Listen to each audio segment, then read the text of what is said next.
चार की घंटी जैसे ही बजे हर बड़ी खबर रफ्तार पकड़े, क्योंकि हम लाए हैं चार ऐसी दमदार खबर हमारे खास शो चार के चक्रव्यूह में। नमस्कार, कैपिटल टीवी उत्तर प्रदेश देख रहे हैं आप। मैं हूं आपके साथ राधिका राज। आज चार के चक्रव्यूह में सबसे पहले बात होगी वक्फ संशोधन कानून की, जहां सुप्रीम कोर्ट की सुनवाई से पहले ही मोहम्मद यासीन ने बड़ा बयान दिया है। तो क्या बोले मोहम्मद यासीन, जानेंगे। फिर बात होगी अनुप्रिया पटेल की, जहां अनुप्रिया पटेल ने जाति जनगणना को लेकर विरोधी दलों पर निशाना साधा, जानेंगे पूरा मामला। साथ ही बात होगी प्रयागराज की, जहां रिश्वतखोरी को लेकर बड़ा एक्शन हुआ है। और आखिर में बात होगी सपा प्रमुख अखिलेश यादव की, जिन्होंने हिंदू राष्ट्र को बेबुनियाद सवाल बताया, जानेंगे पूरा मामला। तो चलिए शुरू करते हैं चार का चक्रव्यूह। पहली खबर वक्फ संशोधन कानून से जुड़ी है। दरअसल वक्फ संशोधन एक्ट 2025 के खिलाफ दायर याचिकाओं पर 5 मई को chief justice of India Sanjeev Khanna के नेतृत्व में 3 जजों की बेंच इस मामले पर सुनवाई हुई। बता दें कि बीती 17 अप्रैल को सुप्रीम कोर्ट ने केंद्र सरकार को 7 दिन का समय दिया था। तब तक इस कानून के तहत किसी भी कार्रवाई को रोक दिया गया था।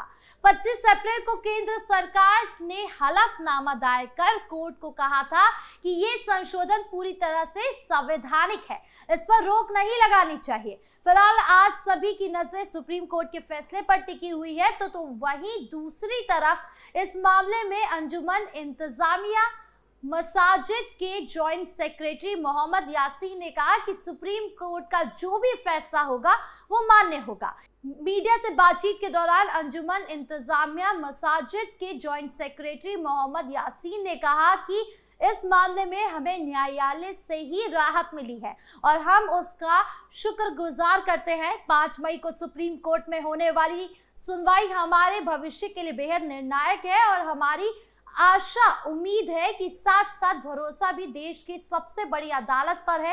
वक्फ संपत्ति के साथ साथ प्लेसेस ऑफ वर्शिप एक्ट मामले पर न्यायालय की टिप्पणी बेहद अहम है और हम स्पष्ट करना चाहते हैं कि अदालत का हर एक निर्णय का हम सम्मान करते हैं और सम्मान करते रहेंगे। जो भी न्यायालय का निर्णय होगा ये मान्य होगा। ऐसे गंभीर मसले पर निर्णय न्यायालय ही देता है और इस मामले पर भी निर्णय न्यायालय करेगा, जो भी सभी को मान्य होगा और हमें पूरा भरोसा है। तो वही राजनीतिक दलों वाले सवाल पर भी पूर्व में ही मोहम्मद यासीन ने स्पष्ट किया था कि इंडिया गठबंधन के जिन भी राजनीतिक दलों ने वक्फ संशोधन को लेकर हमारा साथ दिया है, हम उसके साथ हैं।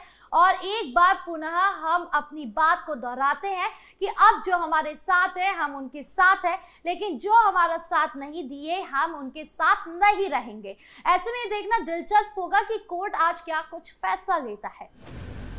बढ़ते अगली खबर की ओर, जहां बात अनुप्रिया पटेल की। दरअसल केंद्रीय मंत्री और अपना दल सोनेलाल पार्टी की राष्ट्रीय अध्यक्ष अनुप्रिया पटेल ने जातीय जनगणना को श्रेय लेने की कोशिश करने पर कांग्रेस और समाजवादी पार्टी समेत तमाम विरोध दलों पर निशाना साधा है। उन्होंने कहा कि कांग्रेस व उसके सहयोगी दल 5 दशकों तक जब सत्ता में रहे तो ये फैसला क्यों नहीं ले पाए। जनता जानती है कि क्रेडिट ये भी होड़ सिर्फ सियासी लफाजी है। उन्होंने कहा कि हमारी पार्टी शुरू से ही जातीय जनगणना के समर्थन में रही है।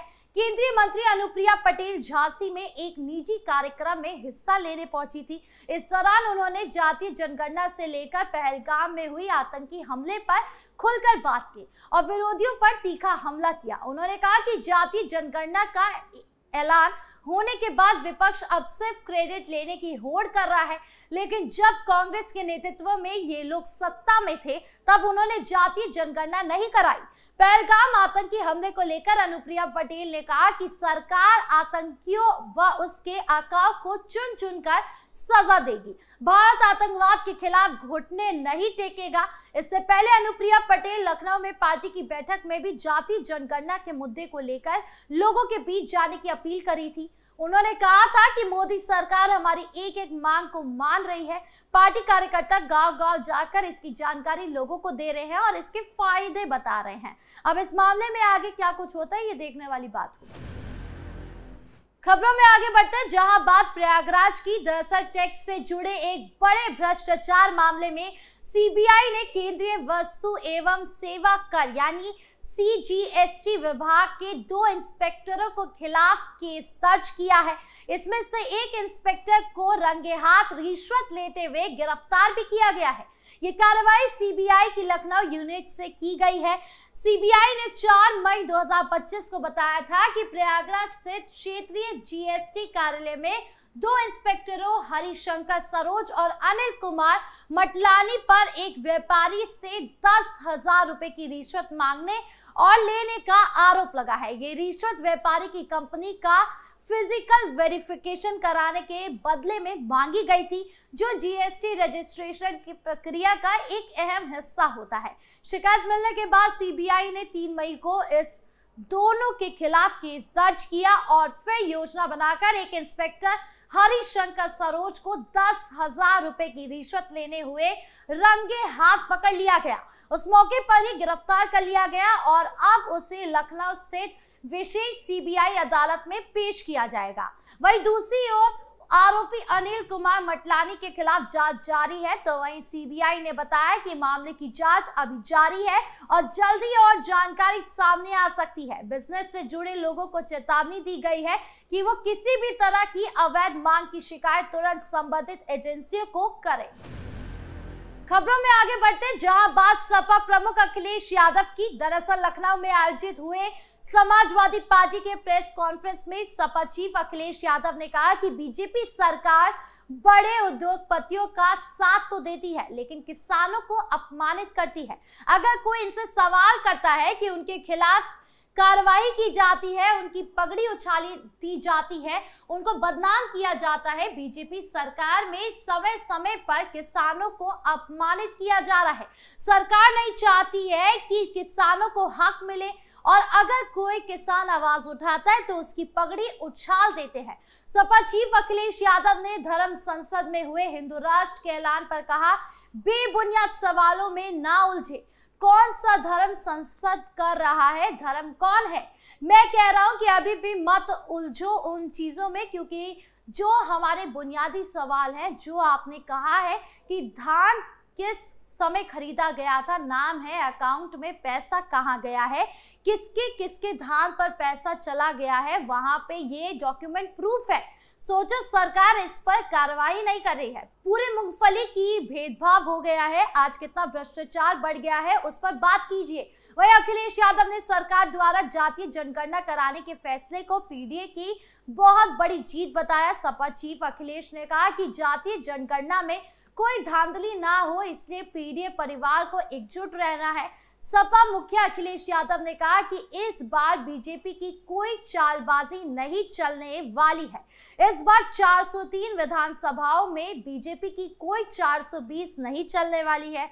तो वही पहलगाम आतंकी हमले के मामले पर अखिलेश यादव ने कहा, हमने जो बात कहनी थी हम सर्वदलीय बैठक में सरकार से कह चुके हैं। सरकार धीरे धीरे ठोस कार्यवाही भी कर रही है।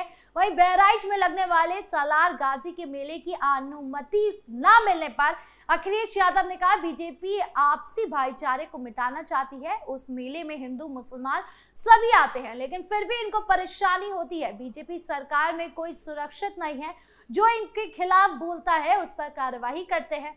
सपा मुखिया अखिलेश यादव ने कहा कि लखनऊ की एक बेकरी में आग लगी, कई लोगों की जान गई क्योंकि एनओसी नहीं मिलती है, फिर भी संचालन होता रहता है। पहले हजरतगंज में आग लगी थी, लेकिन तब नोटिस दिया गया, पर अब क्या हुआ?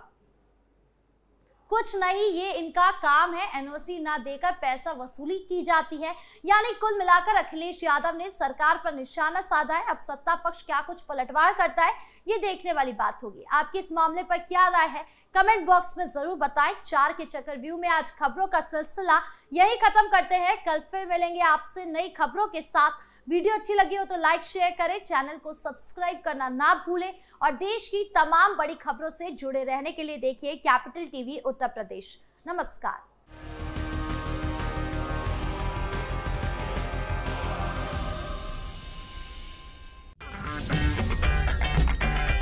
अगर आपको हमारा वीडियो पसंद आया हो तो इसे लाइक करें, हमारे चैनल को सब्सक्राइब करें और हाँ, बेल आइकन दबाना ना भूलें ताकि आप तक हमारे वीडियो की नोटिफिकेशन पहुंचती रहे।